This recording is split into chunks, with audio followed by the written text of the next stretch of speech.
வேறு ஆண்களுடன் பேசி வந்ததால் ஆத்திரமடைந்த காதலன் துப்பட்டாவால் கழுத்தை நெரித்து இளம்பெண்ணை கொலை செய்த சம்பவம் பெரும் அதிர்ச்சியை ஏற்படுத்தியுள்ளது. திருச்சி மாவட்டம் மணப்பாறையை அடுத்த சிட்கோ வளாகத்தில் 22 வயது மதிக்கத்தக்க இளம்பெண் ஒருவர் துப்பட்டாவால் கழுத்து நெரிக்கப்பட்டு கொலை செய்யப்பட்டு கிடந்தார். இது குறித்து தகவல் அறிந்த மணப்பாறை போலீசார் சம்பவ இடத்திற்கு சென்று விசாரணை நடத்தினர்.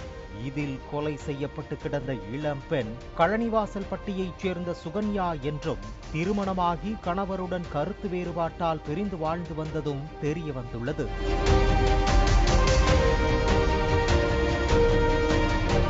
அதையடுத்து இறந்தவரின் உடலை கைப்பற்றி பிரேத பரிசோதனைக்காக மணப்பாறை அரசு மருத்துவமனைக்கு அனுப்பி வைத்து வழக்கு பதிவு செய்து விசாரணை நடத்தி வருகின்றனர். இறந்த சுகன்யாவின் செல்போனை போலீசார் கைப்பற்றி ஆய்வு செய்ததில் அதில் சுகன்யா இறப்பதற்கு முன் கடைசியாக ஒரு இளைஞரிடம் பேசியிருப்பது தெரிய வந்தது. அதைத் தொடர்ந்து அந்த இளைஞரை கண்டுபிடிக்கும் பணியில் இறங்கிய போலீசார் சுகன்யா ஏன் கொல்லப்பட்டார், எதற்காக சிட்கோ வளாகத்தில் சுகன்யாவின் உடல் வீசப்பட்டது என்பது குறித்து விசாரணையை தீவிரப்படுத்தினர். திருச்சி மாவட்டம் கழனிவாசல் கிராமத்தைச் சேர்ந்தவர் சுகன்யா. இவருக்கு 7 ஆண்டுகளுக்கு முன் கஸ்பா பொய்கைப்பட்டியைச் சேர்ந்த கலையரசன் என்பவருடன் திருமணம் நடந்தது.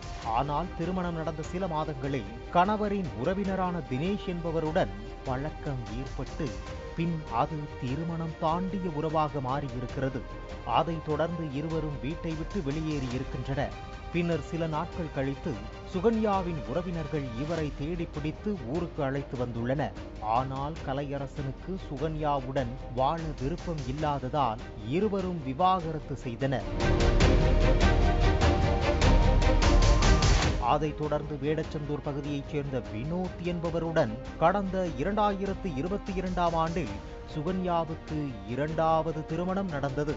ஆனால் வினோத்துடன் ஏற்பட்ட கருத்து வேறுபாட்டால் பிரிந்து தனது தந்தை வீட்டுக்கு திரும்பிய அவர் மீண்டும் பழைய காதலன் தினேஷுடன் தனது உறவை தொடர்ந்திருக்கிறார். இந்த நிலையில் கடந்த ஆண்டு சென்னைக்கு சென்ற சுகன்யா அங்கு ஒரு மொபைல் போன் கடையில் பணியாற்றி வந்திருக்கிறார். இதற்கிடையே தினேஷுக்கு திருமணமாகி அவரது மனைவி கர்ப்பிணியாக உள்ளார்.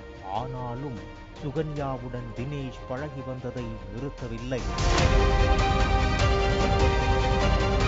இந்நிலையில் சுகன்யா சில நாட்களாக ஆண் நண்பர்களுடன் செல்போனில் பேசி வந்ததாகவும் இதனை தினேஷ் கண்டித்ததாகவும் கூறப்படுகிறது.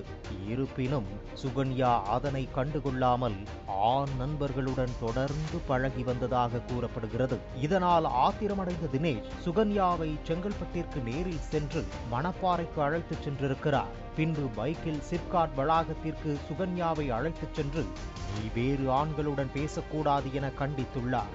அப்போது இருவருக்கும் வாக்குவாதம் ஏற்பட்டுள்ளது.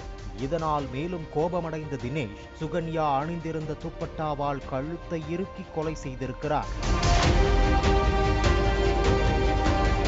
பின்னர் சுகன்யாவின் உடலை சிட்கோ வளாகத்தில் வீசிவிட்டு அங்கிருந்து தப்பிச் சென்றிருக்கிறார். தற்போது இந்த கொலை தொடர்பாக தினேஷை கைது செய்துள்ள மணப்பாறை போலீசார் அவரிடம் தொடர்ந்து விசாரணை செய்து வருகின்றனர்.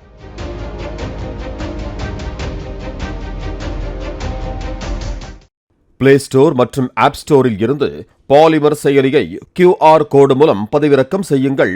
செய்திகளை உடனுக்குடன் பெறுங்கள்.